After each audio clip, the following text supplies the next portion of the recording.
Hello guys, now we're gonna read chapter 2 for Secret Kingdom and Bubble Volcano by Rosie Banks. The Springtime Ball. Ellie, Summer, and Jasmine held hands while Trixie tapped her magic pixie ring and chanted, "Pixie magic, please take us all to the palace for the ball." As Trixie spoke, her words appeared in the mirror on the magic box. They glowed there for an instant and then streamed upwards in a blaze of purple.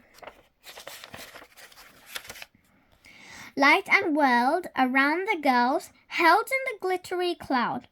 Jasmine, Summer, and Ellie squeezed on one another's hands tightly as they felt their feet leaving the ground. The whirlwind swirled them away, and they landed on something soft, surrounded by a cloud of purple glitter. As the air cleared, the girls looked around. They were sitting on a comfy sofa in the enormous room with a deep peacock, blue walls, and a high domed ceiling. There were big windows looking out over beautiful gardens and gleaming chandeliers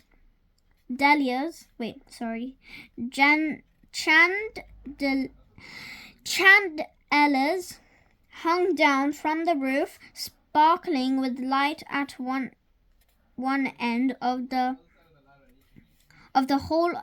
A band of brownies was setting up their musical instrument and at the other end of a group of fairies were flying.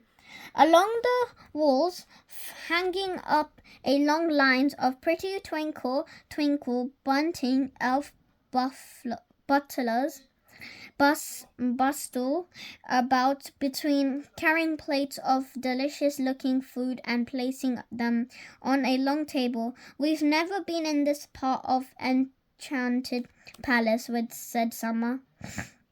"Where are we?" "This is the palace ballroom," Trixie said, spinning around in the air on her leaf. "It's beautiful," said Jasmine. She didn't know what to look at first. As she glanced round the room, she caught sight of their reflection in one of the huge gold frame mirrors on the wall. With a smile, she saw that the tiaras the King Mary had given her Summer and Jasmine to show that they were his special helpers had magically appeared on their heads. They were the perfect things to wear at the royal ball. Suddenly, the main ballroom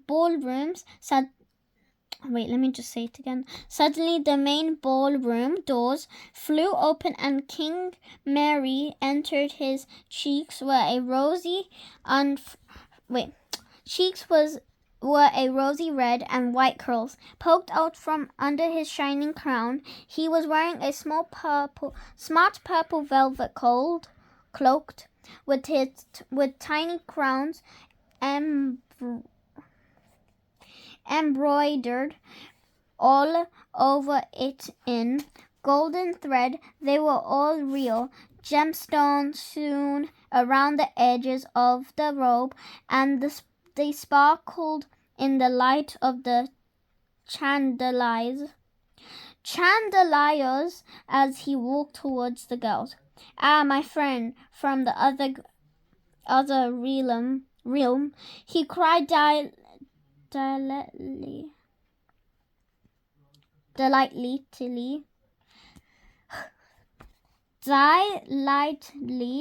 "How wonderful to see you again." He hurried over to them. His eyes twinkled behind his half-moon spectacles. All three girls cut aside. Now, there's no need for that," King Mary told them fondly. "You are my honored guest after all. If you hadn't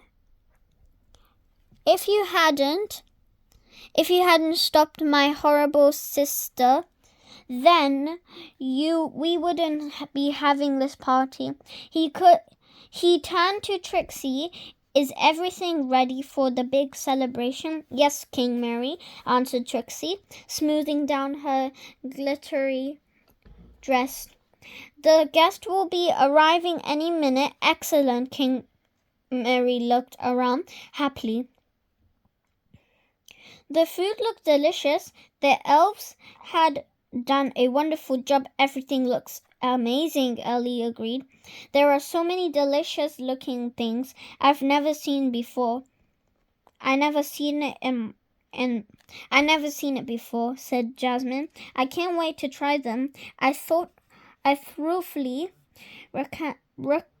recommend the rainbow jellies. King Mary advised her, moltening to the towers of strippy jellies that were almost as tall as the girls. Or the frosted cherries, Trixie said, pointing at a silver bowl full of red cherries covered with a white sugar coating. They're my favorite. Frosted cherries? I looked of concern. Crossed King Mary's face. But Trixie, you know what happened last time we had frosted cherries. His glasses wobbled on his nose in alarm. What happened?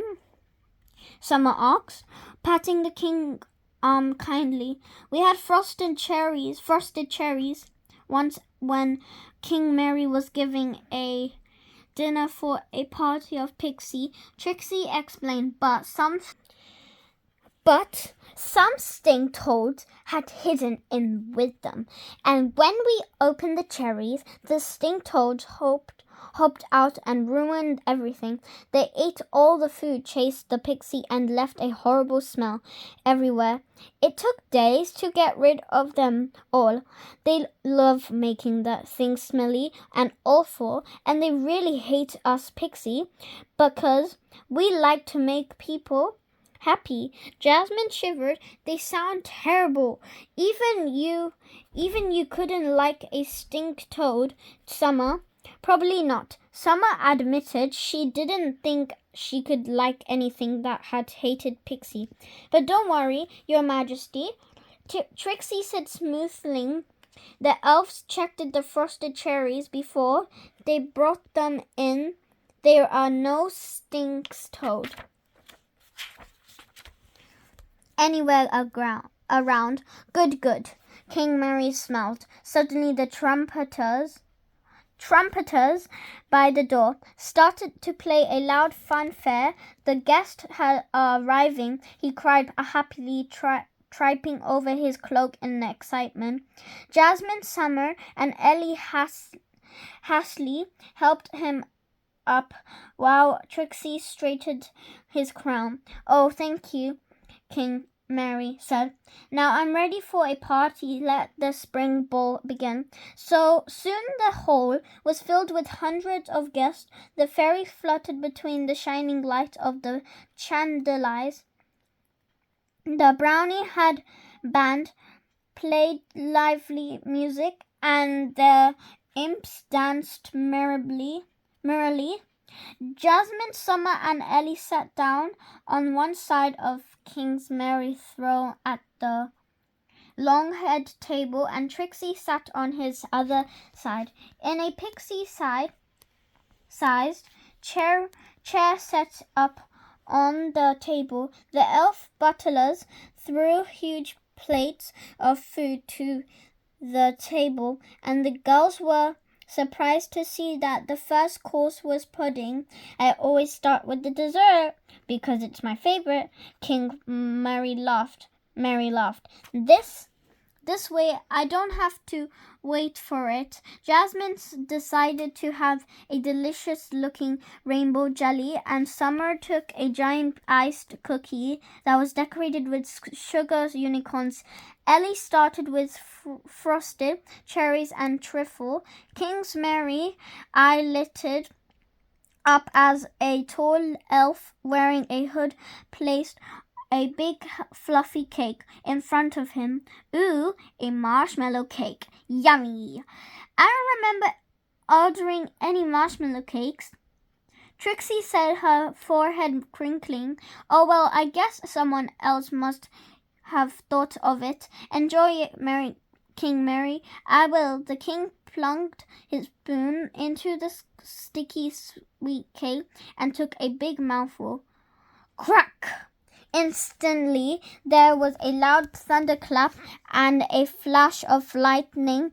Everyone screamed, and the girls grabbed one another's hands. What's happening? Said King Mary asked nervously. I don't know, said Trixie. Her voice was drowned out by the sound of crackling laughter. Silence fell across the ballroom as the elf who had put the cake in front of the king drew back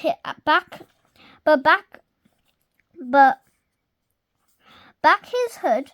It wasn't an elf after all, but a tall, thin woman with a cold dark eyes and spiky crown perched on a top of her frizzy black hair. Queen Malice, Jasmine gasped. That's the end of chapter 2.